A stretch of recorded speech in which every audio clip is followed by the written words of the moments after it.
cette intense activité judiciaire. Pour en parler, nous sommes avec Andrea Papus-Ngombe du collectif Sassoufi.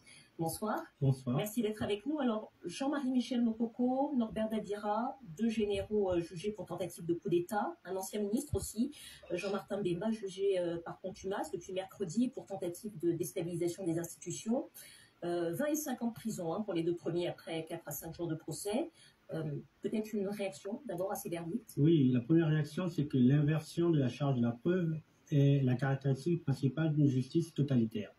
Ensuite, pour le cas Maître Martin Bemba, il a été rejeté son avis de l'ONU. L'ONU a fait un avis sur son cas qui a été rejeté. Nous demandons à l'ONU d'appliquer des sanctions pour une justice qui ne respecte pas ce genre d'avis. En quelques mots, vous dites que cette justice est totalitaire? Elle est totalitaire. Elle est totalitaire parce qu'elle inverse la charge de la preuve. En gros, elle demande à l'accusé de prouver qu'il est innocent. Alors que dans un système judiciaire normal, c'est à l'accusation de prouver que l'accusé est bien un accusé et doit être condamné. Alors, sur le plan juridique, on est quand même, sur le plan contextuel, plutôt, on est quand même dans une période où il est demandé au Congo de fournir des gages de bonne gouvernance économique et politique. Le moins qu'on puisse dire, c'est que ça tombe mal, ces procès. Pour vous, quelle peut être leur signification politique? La première des significations politiques, c'est justement d'ouvrir le chemin pour Denis Christel Nguesso ou Jean-Dominique Okemba.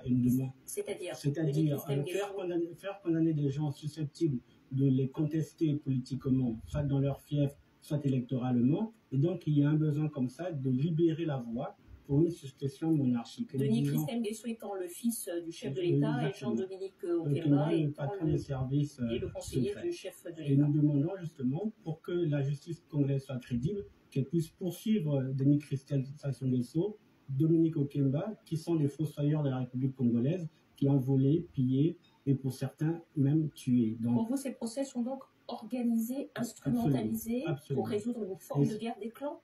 Aussi bien pour résoudre une forme de clan, mais vraiment pour paver le chemin. Par exemple, pour le cas Okombi Salissa, qui est un grand challenger.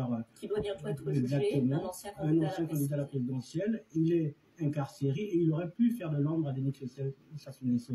Le Norbert Dadira, qui est un général d'armée qui a eu des velléités putschistes, est mis hors d'état de nuire par le clan Jean-Dominique Okemba. Et ainsi de suite. Et donc nous voyons très bien qu'il y a une volonté aujourd'hui d'instrumentaliser la justice, et ce n'est pas nouveau.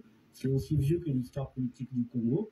Et donc, nous sommes en fait vraiment face à une fin de régime et à une succession qui commence à s'organiser. Alors, les témoignages des différents accusés au cours de ces procès ont quand même montré que les tentatives de coup d'État étaient bien réelles contre le chef de l'État, avec des complicités même au sein de l'appareil de l'État. D'après vous, quelles conséquences ces révélations pourraient avoir politiquement? Elles ont déjà des premières conséquences. C'est que la maison présidentielle militaire a été réorganisée, c'est-à-dire le service de protection de la présidence est en train d'être réorganisé et plusieurs des sécurocrates qui étaient là ont été limogés très récemment, il n'y a même pas une semaine de cela.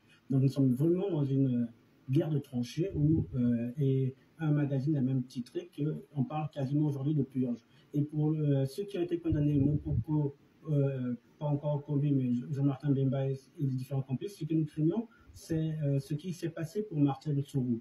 Nous avons fini la phase judiciaire, va arriver pour ces personnes-là la phase non pas seulement de la purge, mais de l'exécution. Ils vont être abattus dans leur prison. Marcel Tsourou, auquel vous faites référence, qui est un ancien détenu qui était mort en prison sans que la lumière ait été faite sur les conditions. Donc on est passé dans la phase d'élimination physique pour ces personnes. Ça, ce sont vos propos. Ce sont nos propos et nous analysons. Ça s'est toujours passé comme ça, donc nous avons quand même une vue assez large de l'histoire de politique du Congo. En un mot, dernière question, le mouvement citoyen Ras-le-Bol demande la libération de ces militants détenus par les autorités congolaises qui ont été arrêtés donc à Pointe-Noire. Comment est-ce que vous expliquez ces arrestations?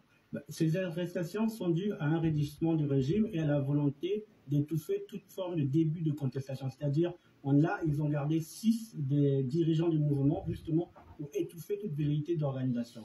Mais nous disons que nous incarnons en tout cas le Ras-le-Bol, le collectif Sassoufi et la jeunesse congolaise, nous sommes au bord du suicide collectif pour le Congo et nous pouvons l'éviter. Et pour l'éviter, il est grand temps de laisser ceux qui incarnent l'espoir, la réconciliation du changement, prendre la main et avancer pour que le Congo sorte de cette situation désastreuse.